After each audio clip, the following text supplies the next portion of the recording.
today's 3-minute board game review, we're going to be taking a look at Barnburners and Noblemen, a tabletop board game which is very much like a skirmish game. You get very small teams, you're battling it out against friends. You can have up to 4 players around a map, which was a massive selling point for me. Normally a lot of these games are like 2-player. We always have 4 of us generally at a games night, so it was nice to have the option to dip in and out. If there's only 3 of us, there's ways to set it up for that as well. Now you get an absolute ton of standees. Normally a problem with a standee for me is you'll see it from one angle and that's it. It will look awful from the other angle. It'll be no back, or it'll be a mimic of the front. This at least has gone to some effort of creating a front and a back of the character.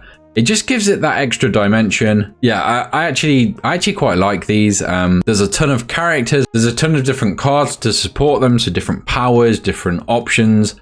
You can choose to attack. You can choose to build coin as you go. Use special abilities. There's so many options and combinations of characters that the replayability is endless. You get some dice. You get some, I think they're called tiles or tokens, or basically you flip them, you roll them, and it's either going to be attack or defend. So depending what you're doing is what the results you want. You get some lovely metal coins, which is always, again, a bonus for me. But how does the game play? Like I briefly mentioned, you're going to have a team. You're going to put some of that team on the board. Some are going to be in like your reserve, which are going to come out as your team is KO'd. Move around the board, use specials, use range attacks, close attacks.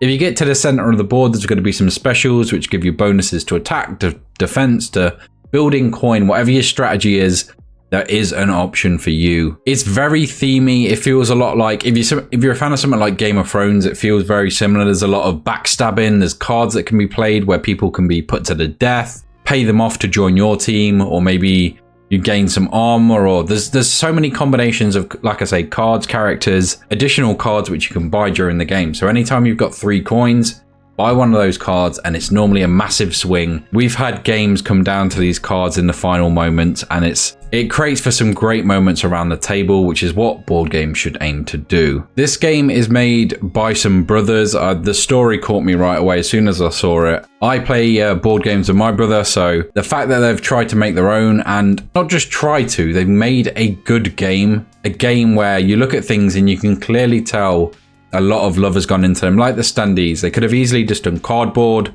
but they've gone to the effort of making them plastic. They've gone to the effort of making a back and front of the character.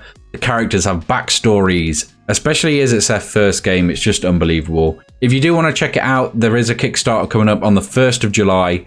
I will leave a link for it down in the comments below. And that's all I've got for this review.